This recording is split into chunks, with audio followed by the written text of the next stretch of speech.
Good morning guys, welcome back ulit sa aking channel. Ngayon araw guys, mangunguha tayo ng kalamansi dahil magluluto tayo ng isdang kusido. Ganon, kusidong isda. Ayan, andito yung aking kalamansi. Ayan ang aking mahiwagang kalamansi. Ang daming bunga. Ayan, namumulaklak na ulit siya. Ayan, o diba? Oh. Ayan ang ating kalamansi. Ayan, pipitas lang tayo ng ilang piraso. Piliin natin yung pinakamalaki. Look. See? Ayan. Pipiliin natin yung pinakamalaki. At ilalagay natin sa kusidong isda. Ayan. Ayan ang sinasabi na kapag may itinanim, may aanihin. Ayan, pitas na tayo guys. Ito yung kunin natin. Ayan, isa. Mga 3 piraso lang kasi ako lang naman yung kakain ng aking kusidong isda. Ayan. Huwag masyadong maasim naman. Yung tama lang yung asim. Kasi ito, isa. So, mga 3 piraso. Ayan. Kapag kailangan ko ng sausawan at pang-asim, hindi na ako nahihirapan. Dahil, ayan nga, may tanim tayo. Ayan, 3 piraso. Kapag kulang, kukuha na lang ako mamaya. Kasi ayoko naman masyadong maasim. Yung katamtaman lang. So, ayan, makikita nyo ang aking kalamansi. Ayan. Kukunin natin yung dahon or yung talbos ng aking sili. Ayan, hindi siya namunga kaya kukunin na natin to lahat. Ayan. Ito ang ating isasahog sa ating kusidong isda. Lahat sariwang-sariwa.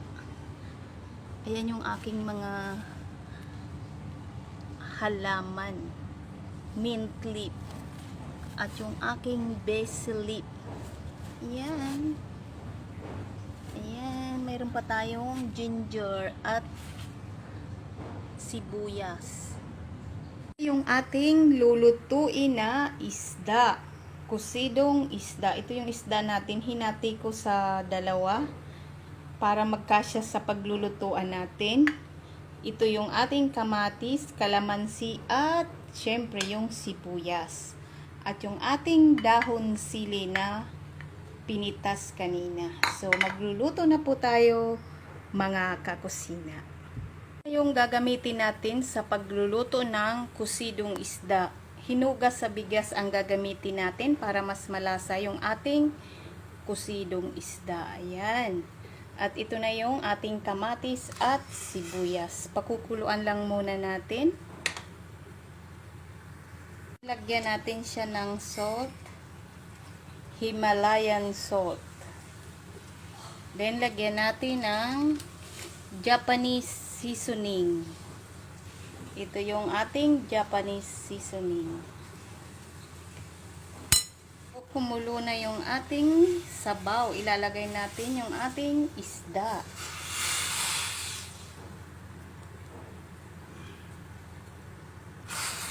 Ang bilis lang yan maluto. Miss ko na kasi yung ating mga pagkain sa Pilipinas. Pakuluan lang natin.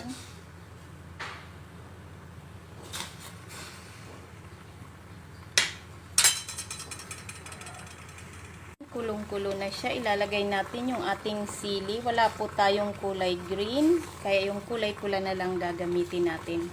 Pakukuluan pa natin siya para lutong-luto yung ating isda. At pagkatapos, mayroon na tayong masarap na kusidong isda. Yan ang aming nakasanayang ulam sa aming probinsya sa Bicol. Ayan na po, luto na yung ating isda. So, ilalagay natin yung ating dahon ng sili.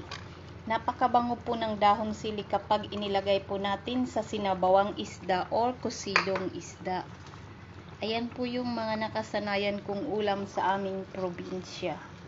At namimiss ko na po dito sa Malaysia. Saglit lang pong pakuluan para hindi ma-overcook yung ating dahon ng sili.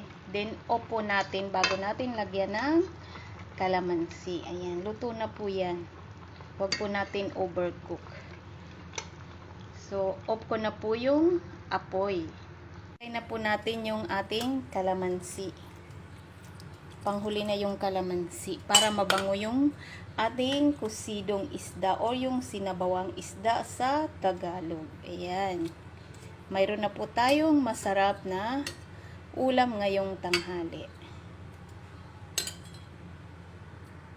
Ito na yung ating kusidong isda. Simpleng ulam pero masarap at masustansya.